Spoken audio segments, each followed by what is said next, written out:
mesdames et messieurs les journalistes, hommes et femmes de presse, c'est un bonheur toujours renouvelé et désormais habituel de vous retrouver ici et maintenant pour nos échanges. L'actualité nationale de ces derniers jours est marquée par la rentrée pour le mois d'octobre de l'exécutif. Quand nous disons rentrée, nous parlons de la rentrée puisqu'il s'agit du grand moment de l'adoption de la loi de finances pour l'année suivante. Cette rentrée budgétaire a été consacrée par la tenue de la réunion du Conseil des ministres ce 7 octobre 2024 sous la très haute autorité de son Excellence M. Denis Sassou Nguesso, président de la République, chef de l'État. Au menu du Conseil, vous le savez, comme plat de résistance, il y avait le projet de loi de finances exercice 2025. Ce projet s'inscrit dans un contexte difficile, mais le Conseil des ministres a marqué sa volonté d'avancer sur les questions budgétaires en définissant un certain nombre d'ambitions. Il faut savoir que le gouvernement de la République est résolument penché sur la résolution des problèmes sociaux qui sont nombreux. On pourra revenir, si vous le souhaitez, sur chacun d'entre eux. La résolution des problèmes sociaux, mais en s'assurant également qu'une gestion aussi rigoureuse que possible de nos finances publiques permette l'atteinte de nos ambitions et permette de résoudre un tant soit peu les questions qui sont à l'ordre du jour du quotidien de nos compatriotes. Il faut noter que les objectifs principaux du budget 2025 sont de consolider les recettes publiques. Et si vous le souhaitez, là également, on pourra y revenir, avec un accent particulier mis sur l'élargissement de l'assiette fiscale et l'amélioration de la collecte des recettes non pétrolières, notamment par le biais de réformes fiscales et grâce à la digitalisation des procédures fiscales. Il s'agit également de rationaliser les dépenses publiques, celles-ci devant en priorité être dirigées vers les secteurs stratégiques tels que les infrastructures, l'éducation, la santé et l'emploi des jeunes. Enfin, il s'agit de gérer la dette publique afin de la maintenir à un niveau de soutenabilité grâce à la poursuite de la restructuration de cette dette tout en allégeant les maturités pour réduire notamment son fardeau qui est lourd, le fardeau à court terme. Autre ambition, la priorité est également donnée à la protection et à l'augmentation des ressources financières de l'État grâce à la mise en place des mécanismes de numérisation de nos services publics, l'État lui-même en particulier, et à la digitalisation des procédures. À cet égard, c'est-à-dire la rationalisation, il faut noter que sur instruction du président de la République, dès le 1er janvier 2025, il sera mis en place des mécanismes de paiement sécurisés et dématérialisés au profit de l'État, des établissements publics, des collectivités locales et publiques, en utilisant, bien entendu, les moyens modernes de paiement disponibles. Autre ambition très importante et qui est inscrite dans le droit fil du projet de société du président de la République, le gouvernement entend formaliser les emplois informels et valoriser les emplois précaires en soutenant la couverture sociale des employés concernés auprès de la CNSS et de la Caisse d'assurance maladie universelle. Pour cela, une subvention de 10 milliards de francs CFA est d'ores et déjà prévue au titre de la loi de finances 2025. Très concrètement, chacun de nous, à quelque échelle sociale où nous nous trouvons, nous pouvons avoir, par exemple, des employés de maison. Une bonne, un domestique, un blanchisseur, enfin tous ceux qui nous accompagnent dans notre vie quotidienne. Le constat, c'est que dans la plupart des cas, ces personnes ne sont pas immatriculées ou enregistrées au niveau de la CNSS pour leur cotisation sociale par salarié, et l'employeur, nous tous, lui non plus, ne s'enregistre pas pour la part patronale. De même pour la CAMU et un certain nombre de prestations liées aux soins de santé, eh bien ces employés ne sont pas répertoriés.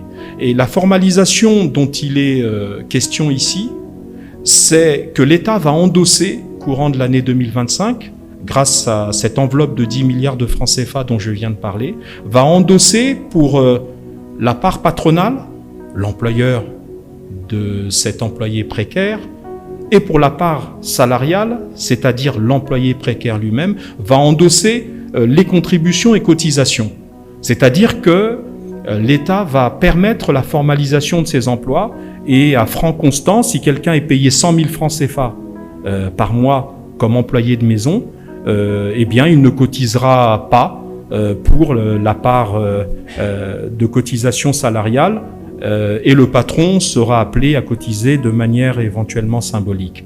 Et de même, pour ce qui concerne l'accès aux soins de santé de la CAMU, eh bien, là également, il s'agira de contributions très symboliques. C'est cela, les emplois précaires dont le gouvernement aujourd'hui entend endosser la possibilité de les rendre les plus formels possibles et permettre aux compatriotes concernés qui, malheureusement, souvent ne disposent pas d'un salaire à la hauteur de leurs besoins, eh bien, que leur enregistrement, la formalisation de leur emploi ne soit pas un fardeau pour ces personnes. C'est cela. Donc c'est une ambition sociale, c'est une ambition importante, à un moment où nos ressources sont, comme vous le savez, extrêmement difficiles à mobiliser. Alors, sur ces questions, budgétaires et autres, je reste à votre disposition dans les échanges qui vont venir. Notre pays, et notamment notre capitale politique, connaît depuis quelque temps une grande perturbation dans son alimentation en électricité. C'est une situation qui était déjà très difficile en matière d'alimentation en électricité. Malheureusement, il vient s'y ajouter des problèmes qui relèvent de la délinquance ou du caractère malfaisant de certains citoyens. En effet, ces perturbations déjà récurrentes sont aggravées par des actes de vandalisme, vol de câbles électriques, dégradation des pylônes. Alors, pour les pylônes, il y a une technique particulière qui est adoptée par les malfaisants. Il y a les soubassements, vous voyez la structure des pylônes. Cette structure est appelée cornière, ce sont des cornières. Et apparemment, cela a de la valeur sur le marché de la contrebande. C'est-à-dire que ces gens démontent le soubassement ou la base de ces pylônes, les cornières donc, et vont les revendre. Donc évidemment, un pylône qui perd sa base, il devient difficile qu'il tienne debout et qu'il remplisse son office. Il y a également, comme on l'a dit, les vols de câbles électriques. Malheureusement, c'est un grand classique dans notre pays. Alors il faut savoir que les services de police et de gendarmerie sont mobilisés pour identifier et traquer les citoyens qui s'adonnent à ces actes malveillants. Il y a quelques pistes, vous me permettrez de ne pas les évoquer ici publiquement. Alors, les services techniques de ECAREC sont bien entendu à l'œuvre pour procéder au rétablissement total de la desserte électrique et à la réparation des pylônes endommagés. Certains dans l'opinion nationale parlent de sabotage, c'est-à-dire qu'au-delà du vandalisme, il y aurait peut-être une volonté de saboter ces installations. Le gouvernement n'ose y croire, il n'y croit pas, puisque les réformes en cours sont éminemment positives, non seulement pour les populations, mais également pour les agents de CAREC et tous les personnels concernés. Il faut noter qu'aucune menace, je dis bien aucune menace, ne pèse sur l'emploi des agents. C'est important de le préciser. Les réformes se font, réformes de gouvernance, réformes structurelles, réformes juridiques, mais cela se fait sans qu'il y ait une menace quelconque sur les emplois de nos compatriotes agents de CAREC. D'autre part, CAREC disposera désormais d'une participation automatique de 15% dans les sociétés qui gèrent ou vont gérer les barrages de notre pays.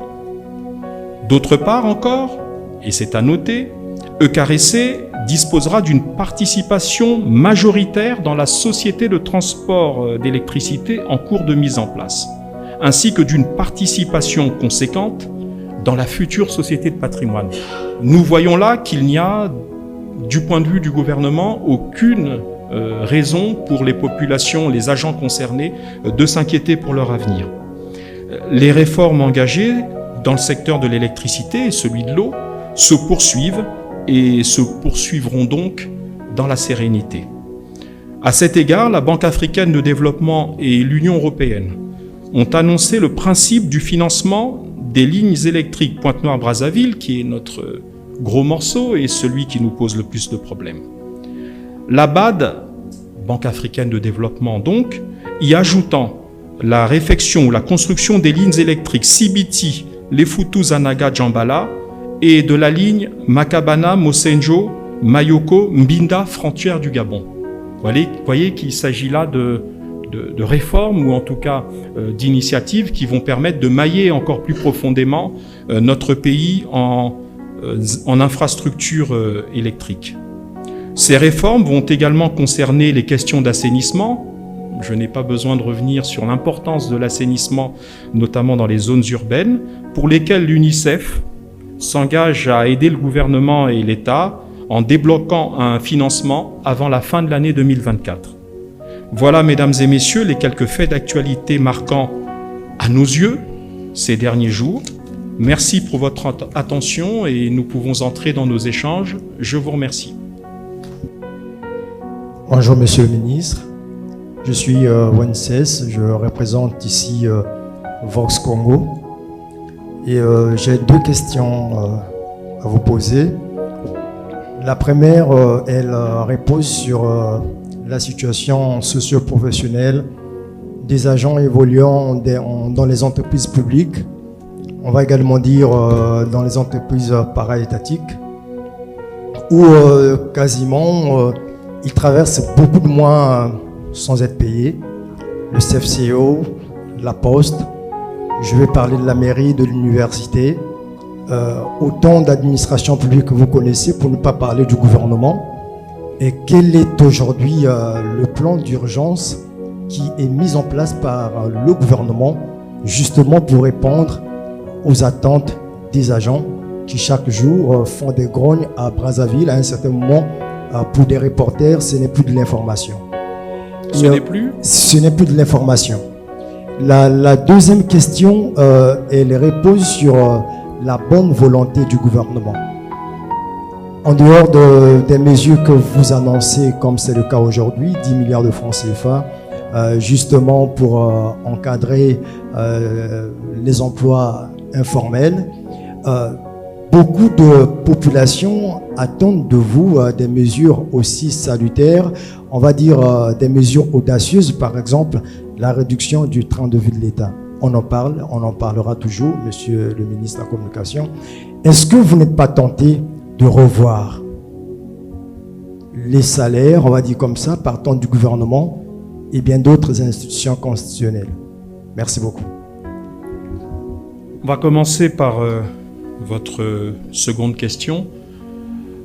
C'est un peu le serpent de mer. On a l'impression qu'il y a quelque part, comme au temps d'Ali Baba, une caverne dans laquelle, secrète, donc dans laquelle les autorités, les dirigeants et les institutions puiseraient à l'insu du reste de la population. Je ne veux pas redire ici ce qu'a déjà dit Monsieur le Premier ministre du haut de la tribune du Parlement, je crois que c'était au Sénat. Les retards d'émoluments de salaire ou de tout ce que l'on entend par rémunération des membres des institutions sont aujourd'hui de 4 à 5 mois, voire à 6 mois selon les institutions. De fait, la réduction du train de vie de l'État dont vous parlez, elle se fait au forceps. Quelqu'un qui ne reçoit pas son salaire, il n'y a pas plus brutal que la situation qu'il peut vivre. Et d'ailleurs, pourquoi c'est fait? C'est fait pour donner la priorité au paiement des salaires et des indemnités des fonctionnaires et agents de l'État, qui eux, c'est vrai, parfois avec un peu de retard, pour l'essentiel perçoivent leur rémunération. Donc de ce point de vue-là, il ne faut pas laisser croire à notre opinion qu'il existerait une sorte de cagnotte cachée dans laquelle ceux qui ne veulent pas réduire le train de vie de l'État se serviraient pour continuer à maintenir des privilèges. Non, voyez, nous sommes frappés de plein fouet. Nous sommes tous frappés de plein fouet. Je parle des animateurs et des membres des institutions de l'État. Je ne reviens pas sur le sujet, mais nous avons effectivement déjà ce phénomène qui s'impose à nous, du fait de la raréfaction des ressources. Deuxième aspect, je me permets de le révéler, c'est un scoop, mais il me semble que dans quelques temps, il sera probablement procédé à quelques tours de vis sur un certain nombre de points dont je ne me permets pas de donner le détail ici parce que je laisse aux institutions concernées qui sont au-dessus de moi, bien entendu, présidence de la République, primature, le soin de révéler à l'opinion nationale les quelques mesures qui vont permettre d'aller dans le sens de ce que vous évoquez, la réduction du train de vie de l'État. Il y a également, sur votre première question, une question très importante que nous constatons tous, qui est les voyants de plus en plus rouges qui s'allument dans un certain nombre d'administrations, d'établissements publics ou parapublics. Vous avez cité le CFCO, vous avez cité l'université, on peut en citer d'autres. Bon, il s'agit là de considérations extrêmement importantes et le gouvernement, croyez-le, attache du prix à la résolution de ces questions qui sont souvent des questions de trésorerie et des questions difficiles pour les institutions, établissements ou administrations concernées. Et le gouvernement privilégie toujours, vous remarquerez qu'à chaque fois qu'un voyant rouge s'allume, il y a aussitôt une rencontre entre les syndicats, parfois les intersyndicales, et parfois même le gouvernement accepte de discuter avec des collectifs informels, parce que comme vous le savez, souvent on parle de collectifs associations ce sont des collectifs informels. Et malgré leur caractère informel, et dans le souci de négocier au plus près des aspirations du personnel, eh bien le gouvernement accepte de discuter. Je crois que le Premier ministre et les ministres concernés ont reçu ces derniers temps l'ensemble des populations, enfin des agents des syndicats et des collectifs concernés. Et donc laissons le temps à ces négociations de se mettre en place pour permettre la résolution, dans le cadre du dialogue social, la résolution de ces questions importantes. Merci, Monsieur le Ministre. Je suis Ernest Blanchard-Dimi. J'interviens pour le groupe de presse en ligne Brazanet. La question est celle de savoir qu'est-ce qui se passe avec le carburant à Brazzaville. Dans les stations, il n'y en a pas et jusque-là, on n'a pas une information officielle. Nous avons également suivi le compte rendu du Conseil des ministres. J'ai retenu trésorerie tendue, oui. Gestion complexe des arriérés, gestion complexe et accumulation des arriérés. La question est celle de savoir qu'est-ce qui est fait de manière pratique pour essayer un peu d'éponger cette situation, notamment au niveau des arriérés et de la trésorerie qui reste tendue à ce jour. Merci. Bon, cette question est excellente. Je crois que je vous avais promis de ne pas évoquer les choses sous forme de langue de bois. Il serait difficile pour le gouvernement et le porte-parole que je suis de cacher la réalité, la gravité de cette situation en termes de difficultés de trésorerie et donc en termes de raréfaction des ressources. Il est clair que le principal obstacle auquel nous nous heurtons est celui de notre stock de dettes à court terme souvent sur le marché financier de la CEMAC. Je crois qu'on a évoqué le sujet mais sous un angle dramatique il y a quelques semaines. Là nous pouvons de manière posée, de manière sereine regarder le problème et poser le diagnostic et essayer d'esquisser les propositions qui sont celles du gouvernement. Le diagnostic est simple. Quand vous avez à rembourser de mois en mois, parfois jour après jour ou semaine après semaine, des dettes contractées, dettes à court terme sur le marché financier, les marchés financiers, eh bien vous avez effectivement des difficultés puisque le stock et le service de la dette à rembourser chaque mois, parfois, est égal ou excède les ressources qui entrent. C'est ça la difficulté. Un peu comme un ménage qui serait dans une situation de surendettement et qui devrait, à ce moment-là, malheureusement, choisir entre les différentes charges. Par exemple, dans un ménage, on va dire aux enfants, cette semaine ou ce mois-ci, vous n'irez pas au cinéma ni au restaurant. On va essayer de concentrer nos quelques ressources à des choses beaucoup plus vitales. C'est le même principe. Et donc, malheureusement, le poids de cette dette et puis le caractère très contraignant des mécanismes de remboursement font que il y a un effet d'éviction, comme disent les économistes et les juristes, c'est-à-dire que les dettes, les charges prioritaires, malheureusement, ne peuvent pas être toujours prises en compte du fait même de la brutalité, la force et la contrainte qui nous oblige à rembourser ces dettes souvent à court terme. Alors la première chose qui est faite et qui est faite de manière structurelle, vous savez comme moi que le président de la République a mis en place deux structures ad hoc. Il y a le comité de trésorerie présidé par lui-même qui permet de tenir compte des dépenses prioritaires et de faire un choix, malheureusement, entre ces dépenses dans leur importance et leur caractère vital. Et puis la deuxième chose, c'est un comité qui a été mis en place, présidé par le ministre d'État Bouya à la demande du Premier ministre chef du gouvernement, qui réfléchit, lui, aux considérations à moyen terme qui vont permettre de renforcer la ressource. Et ce comité, je peux vous le dire, a déjà commencé à produire un certain nombre de réflexions qui sont entre les mains du président de la République et du Premier ministre et qui feront l'objet très certainement de décisions qui seront rendues publiques dans les prochaines semaines ou les prochains mois. Alors d'ores et déjà, vous voyez que le budget 2025 reprend une partie des conclusions auxquelles sont arrivées ces différentes structures. Si vous lisez le compte-rendu que j'ai rendu public hier, du Conseil des ministres, vous verrez qu'on parle d'une priorité donnée à l'optimisation des ressources fiscales à travers l'utilisation de la digitalisation. C'est un outil important.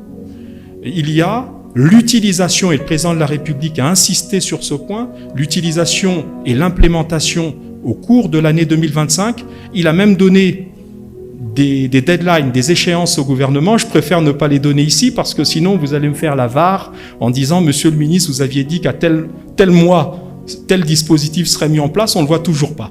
Considérons que c'est courant 2025 où nous allons, pour l'essentiel, numériser et digitaliser. Comme vous savez avec moi, la numérisation, c'est la dématérialisation des données, tandis que la digitalisation, c'est l'utilisation de ces données dans des procédures qui permettent d'éviter les fuites, d'éviter tout ce qui est incohérent, et notamment pour ce qui concerne le recouvrement et la gestion des ressources douanières, fiscales et autres.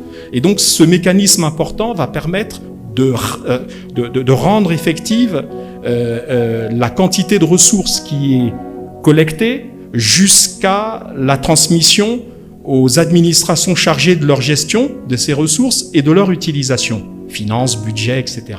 Et donc, ça, c'est une des premières grandes réformes qui va être mise en œuvre. Deuxième axe, c'est celui que j'ai évoqué tout à l'heure dans mon propos liminaire et qui ressort lui également du compte-rendu du Conseil, c'est l'instruction ferme du président de la République pour qu'à partir du 1er janvier 2025, les ressources de l'État qui sont destinées aux différentes administrations de l'État, mais aussi aux établissements publics, on a parlé tout à l'heure de quelques établissements publics ou parapublics qui ont des difficultés, qui aboutissent au mouvement de grève dont vous avez parlé, eh bien sécuriser les paiements dans ces matières-là en utilisant les process de paiement qui sont aujourd'hui disponibles, virements, transferts monétaires par les différents moyens, mobile money, etc. Pour éviter quoi ? Pour éviter le transport de l'argent de l'État par des nguiris ou la manipulation physique par des agents de l'État qui peuvent être dans leur grande majorité tout à fait honnêtes, mais hélas avec quelques brebis galeuses qui sont souvent tentés de dissiper ces sommes qui sont mises à leur disposition, non pas pour eux, mais pour les populations et les établissements bénéficiaires. Donc voilà les principales réformes qui vont être mises en place au courant de l'année 2025. On peut y ajouter, parce que ça aussi c'est important, c'est la renégociation de cette fameuse dette à court terme dont je vous ai parlé sur les marchés financiers. Eh bien, il y a un processus de négociation qui permettra probablement d'étendre la durée de maturité, parce que c'est souvent, comme je l'ai dit tout à l'heure, des dettes à court terme, eh bien essayer d'allonger la maturité de ces dettes pour redonner un peu de souffle à l'État. Voilà quelques-unes des réflexions. Les autres, comme je l'ai dit tout à l'heure, seront certainement déployées et mises en place au cours de l'année 2025. Alors vous évoquez la question du carburant. Oui, il y a, comme souvent malheureusement, une question récurrente en matière de carburant. Je vous avoue ne pas avoir toutes les clés et toutes les réponses. Je renverrai ceux qui voudraient des réponses plus précises que celles que je m'apprête à vous donner. Je inviterai ceux des confrères qui voudraient se rapprocher du ministère en charge des hydrocarbures de ne pas hésiter à le faire. Alors, il y a effectivement toujours les mêmes causes avec des difficultés dans la distribution, la commercialisation, mais il y a surtout aujourd'hui des faits ponctuels, d'actualité, qui malheureusement ont aggravé la situation du carburant dans notre pays et donc une certaine pénurie. Il y a d'abord un tanker au large des côtes de Pointe-Noire qui doit pouvoir accoster et livrer sa marchandise, on l'espère, dans les prochaines heures et les prochains jours. Si vous n'avez pas ce carburant-là, vous avez d'autant moins de stock à distribuer. Le deuxième phénomène conjoncturel, c'est, comme vous le savez, le mouvement de grève lancé par certains agents du CFCO. Une bonne partie de notre carburant venant par la voie ferrée. Et le nœud autour duquel la grève s'est cristallisée, c'est à l'OUTT.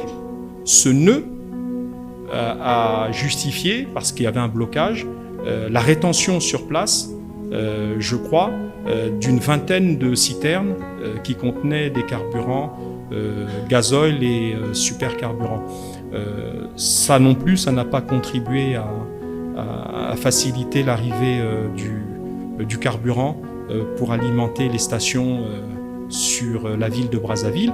J'ai cru comprendre hier, parce que j'en ai parlé avec mes collègues, notamment celui des transports, j'ai cru comprendre que ces citernes avaient pu être mises en route pour Brazzaville depuis quelques heures. Et donc nous espérons, bien entendu, qu'une partie des difficultés liées à l'approvisionnement des stations va être résolue grâce à l'arrivée de ce carburant. Je crois avoir répondu pour l'essentiel aux questions qui étaient les vôtres, Monsieur Dimi. Ministre, je suis Alphonse Dongo, page Alphonse Dongo, et je voudrais savoir, Monsieur le Ministre, en rapport justement avec la question de la dette. Vous savez que c'est le goulot d'étranglement de nos finances publiques, et justement une décision, à travers le compte rendu du Conseil des ministres, on a cru comprendre que le gouvernement s'engage sur le chemin de la restructuration de cette dette, comme vous venez de le dire tantôt, en allégeant notamment les maturités. Mais en ce qui concerne par exemple la dette au niveau des banques sous-régionales, on sait que la maturité varie entre 13 semaines et 52. Je voudrais un peu savoir quel est le mécanisme employé aujourd'hui par le gouvernement pour justement essayer d'alléger, d'allonger la maturité, comme vous l'avez dit. Vous savez que c'est des ressources courtes, c'est-à-dire l'argent qui se trouve au niveau des banques. Et donc, souvent, là, on ne peut pas aller au-delà de 1 an. Et je crois aussi savoir qu'avec nos partenaires, Glencore, Trafigura et notre meilleur partenaire, la Chine, on avait déjà engagé un travail de restructuration. Donc, je voudrais un peu que vous puissiez nous apporter des éclaircissements à ces niveaux. Et puis, à votre niveau, quel est exactement le stock de la dette aujourd'hui dû au niveau du marché sous-régional, n'est-ce pas, aux banques, et même au niveau international? Est-ce qu'on peut se faire une idée exacte? Permettez-moi, Monsieur le ministre, de faire coup double. Le CFC auquel vous faites allusion, on se souvient que le gouvernement a à un moment donné donné l'impression qu'il voulait vraiment restructurer cette société. On l'a vu avec notamment Comazar, je crois que c'était un consortium constitué de Malaisiens et de Chinois qui voulaient reprendre le CFCO. Et puis il y a eu China Airways. Finalement, silence des cimetières. Qu'est-ce qui se passe exactement? Est-ce que le gouvernement s'offre entre le fait que la logistique du CFCO est assez vieillissant et ne le renouvelle pas, mais aussi avec un personnel des ressources humaines qui lui-même aussi, on le sait, pour la plupart, est un peu pratiquement au bord de la retraite. Qu'est-ce qui est prévu exactement pour que le CFSO revive comme dans les années antérieures et soit un partenaire économique non seulement pour le Congo, mais pour toute la sous-région? Merci.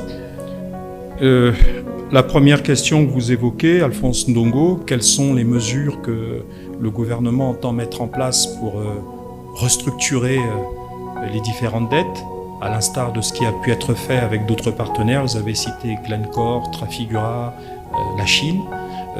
Je crois que le compte-rendu date de moins de 24 heures.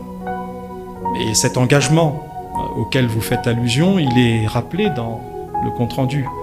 Je pense qu'en 24 heures, je n'aurai pas forcément tous les éléments techniques qui vont, ces éléments techniques, être mis en œuvre par les ministères compétents, notamment le ministère des Finances et le ministère du Budget. Donc je crois que nous allons laisser à nos collègues le soin d'avancer, et peut-être que d'ici quelques semaines, on sera en mesure d'articuler devant vous un certain nombre d'initiatives qui vont être prises. Pour ce qui concerne les niveaux de dette, je crois qu'un spécialiste des questions financières comme vous me posez la question, mais plutôt pour l'édification de vos collègues qui parfois ne sont pas toujours au fait de ces questions. La dette auprès des marchés financiers est une dette importante, donc évidemment, avec un service de la dette mensuel qui est très élevé, on l'imagine bien. Donc il s'agit d'aboutir à un allongement des délais, parce que le gouvernement, bien entendu, ne va pas déclarer qu'il ne rembourserait pas ces dettes-là. Ça serait un tremblement de terre et un tsunami.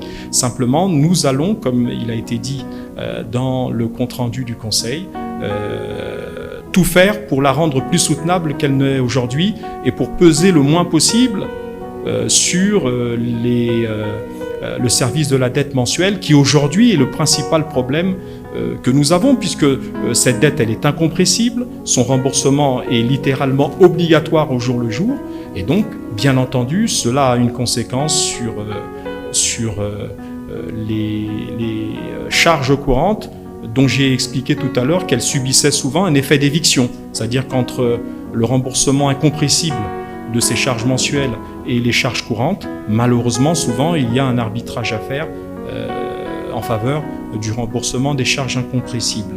Alors, vous évoquez à titre d'exemple la question de la séduction, ou de l'absence de séduction en l'occurrence, en termes de partenariat avec un privé, voire même en termes de reprise par un privé. Mais vous touchez du doigt, là, malheureusement, les questions récurrentes liées au peu de séduction que renvoie notre secteur public et parapublic. Je crois que le processus ou de privatisation ou de restructuration remonte bientôt à près de 30 ans, au rythme où nous allons, et vous voyez bien que nous avons du mal à avancer. Il faut rendre la mariée la plus séduisante possible et la plus belle possible. Vous évoquez pour le CFCO un certain nombre de mots ou un certain nombre de défauts récurrents, et vous n'avez pas totalement tort sur ces questions-là. Le personnel, aussi estimable soit-il, doit être en partie rajeuni. Ça ne veut pas dire qu'il faut chasser ceux qui sont là, hein. Qu'on ne me fasse pas dire ce que je n'ai pas dit. Je dis simplement, il faut injecter probablement un personnel plus jeune, venant avec plus d'énergie et venant peut-être avec des pratiques plus conformes à ce qui est attendu d'une entreprise aussi stratégique que cette épine dorsale de notre économie qui permet le transport des marchandises et des hommes entre les deux capitales économiques et politiques. Alors vous évoquez aussi, et vous avez bien raison, peut-être quelques difficultés en termes d'équipement. Quand je dis équipement, c'est-à-dire les wagons, les locomotives, mais également, quoi que nous ayons acheté, vous le savez, il y a quelques temps, des locomotives plus modernes, il y a là effectivement des challenges et des enjeux qui sont à relever très certainement. Merci, Monsieur le ministre. Je suis Christian Toumo, j'interviens pour le compte de BBC Afrique. Monsieur le ministre, je voudrais rebondir sur le problème du transport du carburant pour évoquer le projet de construction d'un pipeline entre Pointe-Noire et Ouesso par la coopération russe. Alors, je voudrais avoir des précisions sur l'évolution de ce projet important. Merci. Bon, écoutez, tout de suite répondre. Je crois que les accords, protocoles d'accord et autres viennent à peine d'être conclus. Il faut laisser à la machine gouvernementale et étatique le temps de maturation nécessaire entre la signature symbolique d'un certain nombre d'accords de coopération et leur mise en œuvre. Donc attendons voir, mais d'ores et déjà ce que l'on peut dire sur la construction d'un tel pipeline, et vous l'avez donc dit vous-même dans votre question, cela facilitera grandement la circulation de ces produits éminemment fondamentaux pour notre économie, que sont les produits pétroliers et dérivés du pétrole. Donc ce pipeline aura forcément une importance dans notre économie et deviendra là également, comme je l'ai dit pour le CFCO, une véritable épine dorsale de notre économie sur le volet distribution des produits pétroliers. Merci, Monsieur le Ministre. Madila Pandinyangui, j'interviens pour le compte de la radio transéquatoriale. Pour deux préoccupations, Monsieur le Ministre, hors actualité, et souffrez que je vous pose ces deux questions, parce que si je n'ai pas de réponse ici avec vous et maintenant, je ne sais pas où est-ce que je les aurai ailleurs. Que je sache, Monsieur le Ministre, au Bénin, les membres du Conseil supérieur de la liberté de communication prêtent serment, si ce n'est pas devant le président de la République, mais en présence du président de la République. D'où vient-il que chez nous, cette institution est banalisée? Pas de siège. Banalisée, je dis bien. Pas de siège. Les mandats des membres du Conseil sont illimités. On ne sait pas si c'est 3 ans, si c'est 4 ans, si c'est 5 ans. La question que vous posez, celle de la prestation de serment au Bénin, vous citez cet exemple, des membres du régulateur des médias là-bas devant le président de la République. Écoutez, c'est probablement leur pratique constitutionnelle ou administrative, ça n'est pas la nôtre. Chez nous, les membres du Conseil supérieur prêtent serment devant, me semble-t-il, la Cour d'appel. C'est pas moins noble de prêter serment devant une juridiction de l'ordre judiciaire. Donc il y a serment, il y a peut-être pas au niveau que vous l'évoquez, mais pour que nous le fassions au niveau que vous l'évoquez, il faudrait que la Constitution le prévoie. Je crois que les institutions qui sont constitutionnelles, il est indiqué dans la Constitution de la République celles qui relèvent du serment ou qui n'en relèvent pas. Donc, si vous proposez une modification constitutionnelle, je transmettrai l'information au ministre de la Justice et lui demander de rendre le serment encore plus solennel que devant le président de la Cour d'appel. Alors, vous évoquez également les mandats. Alors, pour votre information, le ministre de la Communication et des Médias a été instruit par le cabinet du président de la République de mettre en place les conditions de renouvellement pour ce qui concerne les techniciens et les journalistes qui sont désignés au sein du Conseil supérieur, et nous a donc informé de l'imminence du renouvellement du mandat de l'instance. Donc j'en dis pas plus, je dis simplement, et je pense que vous vous en rappelez, que l'année dernière nous avons élu, vous avez élu, pas le ministre qui n'est pas membre du corps électoral, vous avez élu les 2 représentants, l'un pour le collège des techniciens, monsieur Hubert Kimbembe, je crois, et l'autre pour le collège des journalistes, monsieur Godefroy Yombi, qui ont été désignés par vous au terme d'un vote. Donc nous avons bien entendu transmis à la présidence de la République, maintenant que la demande en était faite, le procès-verbal de cette élection. Donc je suppose que cela implique que dans quelques jours, quelques semaines, il y aura un renouvellement du Conseil supérieur. Merci pour la parole. Deva Ponzou, correspondant d'Afrique à 24 en République du Congo. Je n'ai plus que 2 questions. La première, au début de l'année 2024, le 28 février, le président de la République a lancé les travaux d'aménagement et de bitumage, de pavage des voiries de Pointe-Noire, le constat est que rien n'a avancé 7 mois plus tard, alors que la saison de pluie qui vient de débuter va davantage endommager un réseau routier qui n'est pas digne de celui d'une capitale économique. Comment le gouvernement explique-t-il cette lenteur d'exécution ou un mensonge servi aux Pontenegrins et Pontenegrines? Seconde question. En mars 2015, lors de l'inauguration du premier module du marché ex-Total, actuel Colela, le gouvernement annonçait la construction d'un second module plus important dont le coût était estimé à 24 milliards de francs CFA. Compte tenu de l'insuffisance d'espace et des conditions de vente inappropriées, où en est le gouvernement avec ce projet visiblement à l'abandon depuis plus de 9 ans maintenant? Je vous remercie. Monsieur Panzou, je crois que depuis le début de nos propos, il y a une sorte de récurrence dans mes réponses. C'est, je crois, les difficultés de trésorerie, l'insuffisance de ressources et l'argent,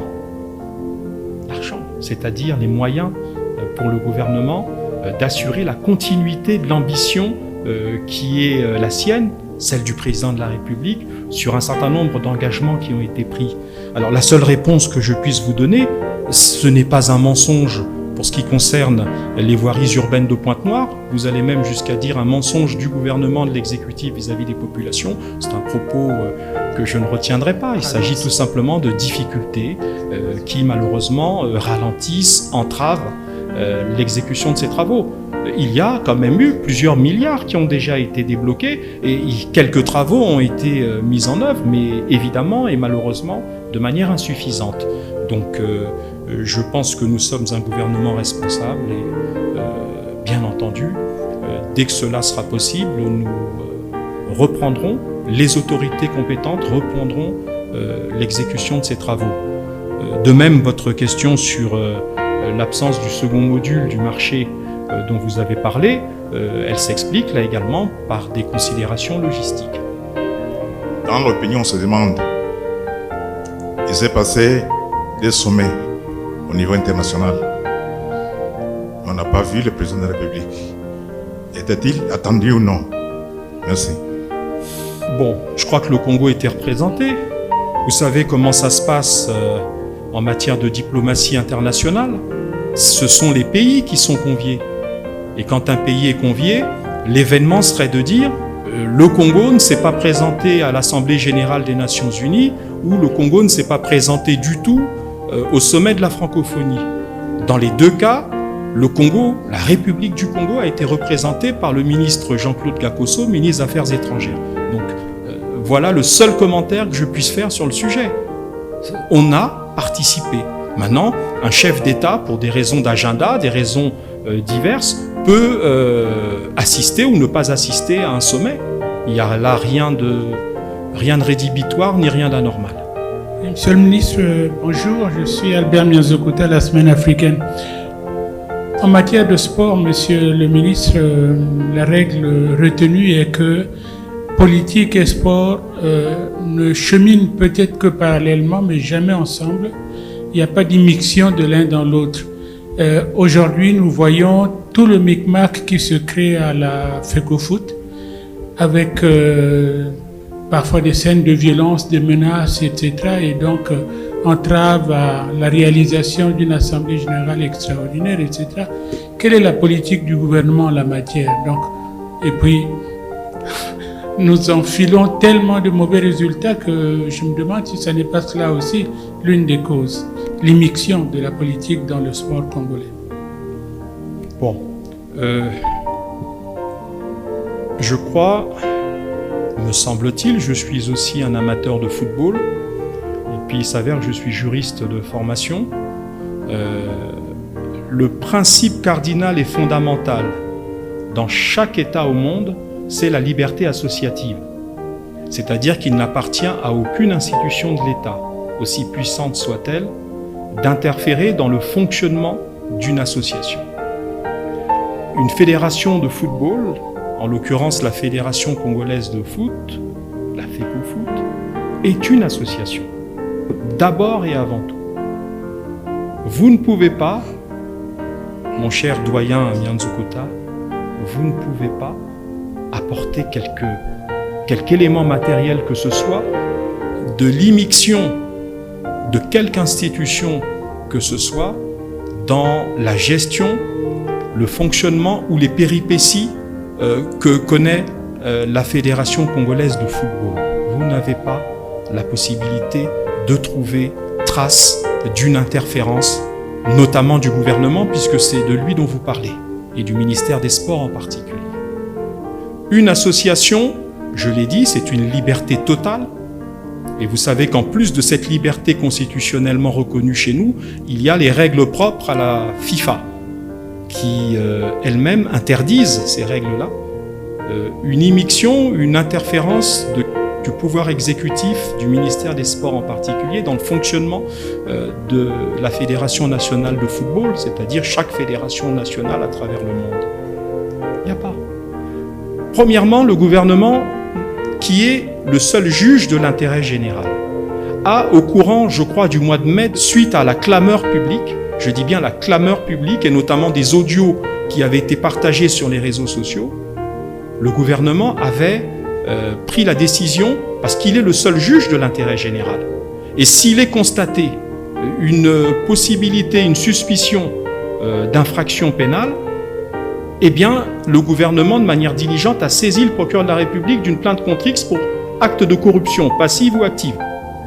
Voilà la seule intervention du gouvernement, c'est dans le cadre de ses fonctions de gestionnaire de l'intérêt général.